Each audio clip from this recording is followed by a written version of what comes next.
Good morning, class. How are you? And I hope you are fine. So, class, where were we? Uh, I, I think the para number 8. Okay, class, let's get started. They began in light-hearted spirit, evidently intending to show me how to do it. I made no comment. I only waited, with the exception of George. Harris is just worst baker in the world, and I looked at the piles of plates and cups and kettles and bottles and jars and pies and stoves and cakes and tomatoes, etc., and felt that the thing would soon become exciting. So it did. They started with breaking a cup. That was the first thing they did, and they did that just to show you what they could do and to get you interested. अब देखो, जो George और Harris है, अब author को दिखाने के लिए कि पैकिंग कैसे करते हैं खुद लग जाते हैं। तो वहाँ पर बहुत सारी चीज़ें थी, जैसे कि कप, प्लेट्स, बॉटल्स, केटल्स, बहुत सारी चीज़ें थी। तो आप है ना, मतलब चीज़ें और भी ज़्यादा एक्साइटिंग होने वाली थी, मनोरंजक होने वाली थी, और वो हुई भी। और सबसे पहले क्या किया उन्होंने? सबसे पहले उन्होंने एक कप तोड़ दिया, ठीक है, काम करते हुए। और फिर इसके बाद क्या हुआ? Then Harris packed the strawberry jam on the top of tomato and squashed it, and they had to pick out the tomato with a teaspoon. अब क्या हुआ कि जो हैरिस है उसने स्ट्रॉबेरी जैम है ना, एक टमाटर के ऊपर पैक कर दिया, और जिससे जो वो टमाटर है वो पिचक गया, और जो बाद में उन्होंने उसको जो चम्मच है उससे निकाला। And then it was George's turn, and he trod on the butter. I did not say anything, but I came over and sat on the edge of the table and watched them. And it irritated them more than anything I could have said. I felt that it made them nervous and excited, and they stopped on things and put things behind them, and they could not find them when they wanted them. And they packed the pies at the bottom, and they put heavy things on the top and smashed the pie. अब क्या हुआ कि अब George ना, वहाँ पर मक्खन था, उस मक्खन के ऊपर जॉर्ज ने पैर रख दिया। अब वो भारी भारी चीज़ें तो ऊपर पैक करने लगे, और जो कमज़ोर चीज़ें होती थी, जो पिचक सकती थी, उनको नीचे रख दिया। इसी तरह से एक पाई रखी, उन्होंने हलवा रखा तो उसको हलवे को नीचे रख दिया, और ऊपर कुछ भारी चीज़ें रख दी जिससे है वो पिचक गई। They set salt over everything, and as for the butter, I never saw two men do more with 1 and 2 pence worth of butter in my whole life than they did. After George had got it off his slipper, they tried to put it in the kettle. It wouldn't go in, and what was in wouldn't come out. They did scrape it out at the last and put it down on a chair, and Harry sat on it, and it stuck to him, and they went looking for it all over the room. अब क्या हुआ कि उन्होंने चारों तरफ मक्खन बिखरा दिया, ठीक है, और उन्होंने चारों तरफ है ना जो नमक है वो बिखरा दिया। और जहाँ तक बटर का सवाल था, जो ऑथर है उसने कभी भी मतलब दो लोगों को मक्खन के साथ ऐसी चीज़ें करते हुए नहीं देखा था, ठीक है।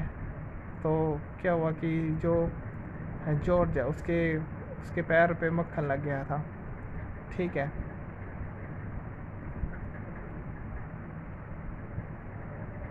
और फिर बाद में जॉर्ज को वो अपने स्लीपर्स पे से अपने चप्पल पे से उतारना पड़ा।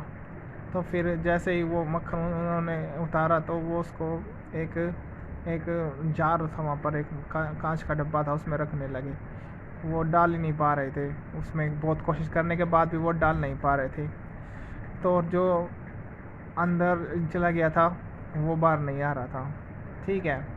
तो क्या हुआ, जो बचा हुआ मक्खन था उन जॉर्ज ने एक चेयर पर रख दिया, और जिस चेयर पे जो हैरिस है वो बैठ गया, जिससे जो हैरिस के पीछे वो मक्खन लग गया।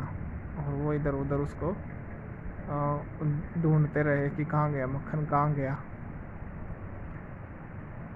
I will take my oath. I put it down on that chair, said George, staring at the empty seat. I saw you do it myself, not a minute ago, said Harris. Then they started round the room again looking for it, and then they met again in the center and started at one another. It's the most extraordinary thing I ever heard of, said George. So mysterious, and said Harris. The George got around at the back of Harris and saw it. Why, here it is all the time, he exclaimed indignantly. And where, cried Harris, spinning around. Stand still, can't you, roared George, and George flying after him. And they got it off and packed it in a teapot. अब क्या हुआ कि जो मक्खन था वो Harris को चिपक गया था, और जैसे ही जॉर्ज ने देखा कि मक्खन कुर्सी पे से गायब हो गया तो वो चिल्लाता कि अरे कहाँ पे गया, कहाँ पे गया, कहाँ पे गया. लेकिन वो बहुत ज़्यादा ढूंढने के बाद उनको पता चलता है कि जो मक्खन है वो तो हैरिस के पीछे लगा हुआ है. ठीक है, तो फिर वो उसको उतार कर एक टी पॉट में रख देते हैं. Montmorency was in it all, of course. Montmorency's ambition in life is to get in the way and be sworn at, and if he can squirm in anywhere where he can, particularly is not wanted, and be a perfect nuisance and make people mad and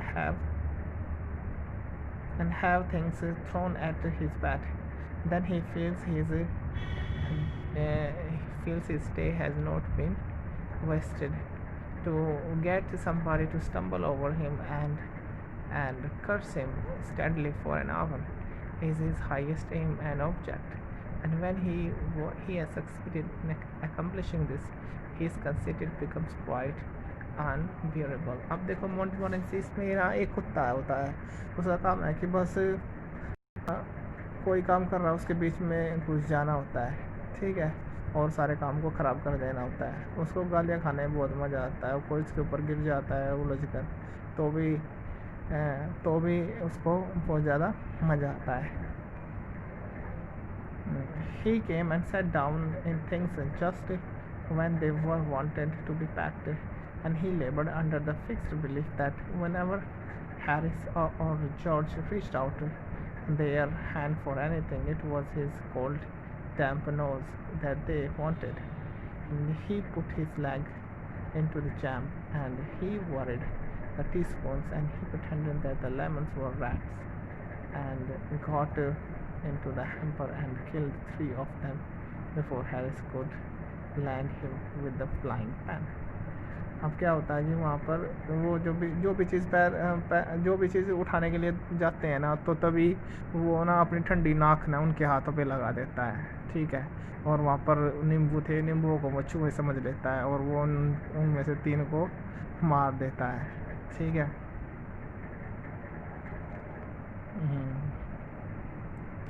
Harry said, I encouraged him. I did not encourage him.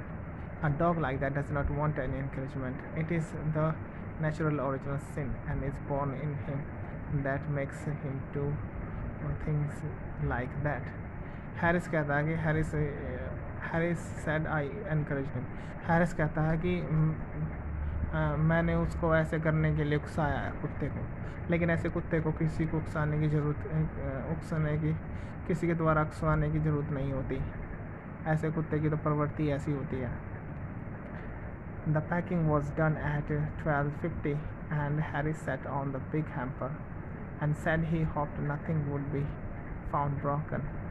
And Joe said that if anything was broken, it was broken, and which reflection seemed to comfort him. And he also said he was ready for bed, and we were all ready for bed. Harris was to sleep with us that night, and we went upstairs, and he tossed for beds, and Harris had to sleep with me, he said. अब ना उनकी 12:50 पर जो packing है वो ख़त्म हो जाती है. वापस में कह देते हैं कि जॉर्ज कहता है कि अगर देख लो कभी कोई टूट तो नहीं गया। अब हैरिस कहता है कि चलो जो टूट गया था टूट गया, हमें इससे कुछ लेना देना नहीं है। वो सोने के लिए तैयार हो जाते हैं और वो सोने के लिए टॉक्स करते हैं कि कौन बेड पे सोएगा, ठीक है। और जो टॉस्ट में क्या होता है कि जो हैरिस को है ना पुत्र के साथ सोना पड़ता है। अब कहता है कि do you prefer, he said do you prefer the inside और द आउटसाइड शो। जे मतलब जीरोम, वो जीरोम से पूछते हैं कि जो हैरिस पूछता है कि क्या तुम बेड पर सोना पसंद करोगे। अब I said generally prefer to sleep inside a bed, और मैंने कहा कि मैं तो बेड पे ही सोना पसंद करता हूँ। And Harris said it was George it was odd, यह बहुत बेतुकी बात है। George said what time shall I wake you fellows. अब जॉर्ज कहता है कि दोस्तों मैं तुम्हें कितने बजे जगाऊँ। अब हैरिस कहता है कि 7, और मैं कहता हूँ I said no 6 because I wanted to write some letters, क्योंकि मुझे कुछ पत्र लिखना, इसीलिए मैं 6 बजे जागना चाहूँगा। Harris and I had a bit of row over it but at last split the difference and said 6:30। अब फिर वे एक नतीजे पहुँचते हैं कि वो ना तो 7 बजे ना 6 बजे, 6:30 बजे का टाइम होता है जो वो फिक्स हो जाता है उठने के लिए, ठीक है, क्योंकि जो ऑथर उसको कुछ पत्र लिखने होते हैं। George made no answer and we found on going over that he had been asleep for some time, so we placed a bath where he could tumble into it on getting out in the morning and went to bed ourselves. और जब George सो जाता है तो Harris और जो author वो मिलकर एक जो बाथ टब होता है वो उसके पास रख देते हैं, ताकि जैसे ही सुबह जॉर्ज उठेगा तो वो उसमें गिर जाएगा और वो फिर वापस अपने बेड पर आकर लेट जाते सो जाते हैं। Thank you so much.